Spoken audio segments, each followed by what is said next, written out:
ರಾಜ್ಯಕ್ಕೆ ಅವರು ಕೊಟ್ಟಿರುವಂಥ ಕೊಡುಗೆ ಸ್ಮರಣೀಯ.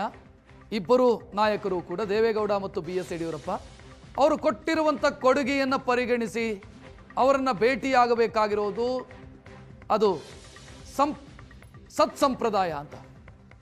ಸೊ ಬೇರೆ ರಾಜ್ಯಗಳ ಉದಾಹರಣೆಯನ್ನು ನಾವು ತೆಗೆದುಕೊಂಡ್ರೆ ಈ ರೀತಿಯ ಸತ್ಸಂಪ್ರದಾಯ ಬೇರೆ ರಾಜ್ಯಗಳಲ್ಲಿ ಇದೆಯಾ ಅಂತ ಕೇಳಿದರೆ ಅಲ್ಲಿ ಅಧಿಕಾರ ಬದಲಾದಾಗ ಸರ್ಕಾರಗಳು ಬದಲಾದಾಗ ರಣರಂಗವೇ ಆಗಿಬಿಡುತ್ತೆ. ಆದರೆ ಕರ್ನಾಟಕದಲ್ಲಿ ಆ ರೀತಿಯ ವಾತಾವರಣ ಇಲ್ಲ ಅನ್ನೋದಕ್ಕೆ ಉದಾಹರಣೆ DK ಶಿವಕುಮಾರ್ ಇಬ್ಬರು ನಾಯಕರನ್ನು, ಒಬ್ಬರು JDS ಅವರು, ಇನ್ನೊಬ್ಬರು BJP ಅವರು, ಇಬ್ಬರನ್ನು ಕೂಡ ಭೇಟಿಯಾಗಿ ಮತ್ತು ಅವರು ಕೊಟ್ಟಿರುವಂಥ ಕೊಡುಗೆ ಇದೆ ರಾಜ್ಯಕ್ಕೆ, ಅವರನ್ನು ಭೇಟಿಯಾಗಿ ಚರ್ಚೆ ಮಾಡೋದು ಅದು ರಾಜಕೀಯವಾಗಿ ಮೇಲ್ಪಂಕ್ತಿ ಹಾಕುವಂಥ ಪ್ರಯತ್ನ.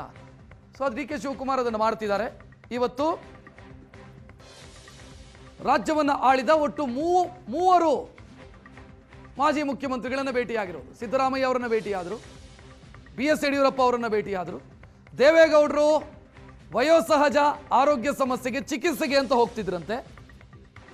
ಇಲ್ಲ, ಆ ಚಿಕಿತ್ಸೆಯನ್ನು ಪೋಸ್ಟ್ಪೋನ್ ಮಾಡಿ DK ಶಿವಕುಮಾರ್ ಅವರನ್ನು ಭೇಟಿಯಾಗೋದಕ್ಕೆ ಅವರು ಕೂಡ ಇಲ್ಲ, ನಾನು ಕಾಯ್ತೀನಿ, ನೀವು ಬನ್ನಿ ಅಂತ ಸೂಚಿಸಿದ್ದಾರೆ.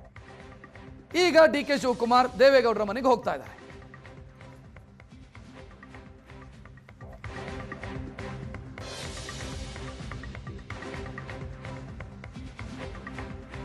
ನಾಲ್ಕು ಗಂಟೆ 5 ನಿಮಿಷಕ್ಕೆ ಪ್ರಮಾಣ ವಚನ ಸ್ವೀಕಾರ ಕಾರ್ಯಕ್ರಮ. ಆಲ್ಮೋಸ್ಟ್ ಕ್ಲಿಯರ್ ಆಯಿತು ಯಾರಿರ್ತಾರೆ ಕ್ಯಾಬಿನೆಟ್ ಅಲ್ಲಿ ಅಂತ. DK ಶಿವಕುಮಾರ್ ರಾಜಕೀಯ ಕ್ಷೇತ್ರದ ದಿಗ್ಗಜರನ್ನ ಭೇಟಿ ಆಗ್ತಿದ್ದಾರೆ, ಒಬ್ಬೊಬ್ಬರನ್ನೇ. ಕರ್ನಾಟಕ ರಾಜಕಾರಣದ ಮಾಸ್ ಲೀಡರ್ಸು ಇವತ್ತು ಅವರು ಭೇಟಿಯಾಗಿರುವಂಥ ಮೂವರು: ಸಿದ್ದರಾಮಯ್ಯ, BS ಯಡಿಯೂರಪ್ಪ, ನೆಕ್ಸ್ಟ್ ಇನ್ನು ದೇವೇಗೌಡ. ಮೂವರನ್ನ ಕೂಡ ಇವತ್ತು DK ಶಿವಕುಮಾರ್ ಭೇಟಿಯಾಗ್ತಾ ಇರೋದು.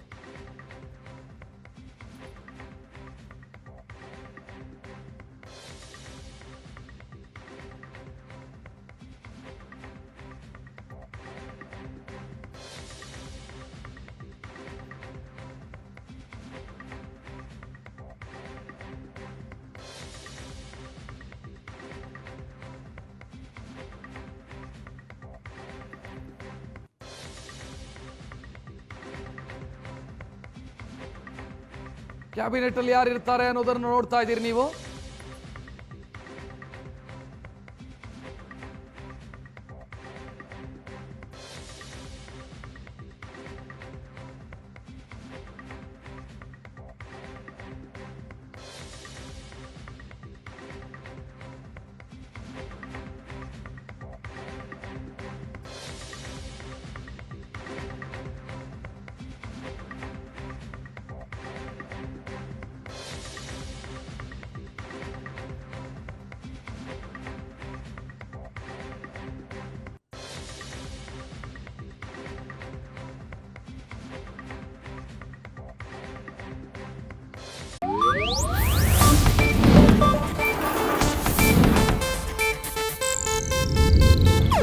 ಇದು ಏಷ್ಯಾನೆಟ್ ನ್ಯೂಸ್ ನೆಟ್ವರ್ಕ್ ಪ್ರಸ್ತುತಿ.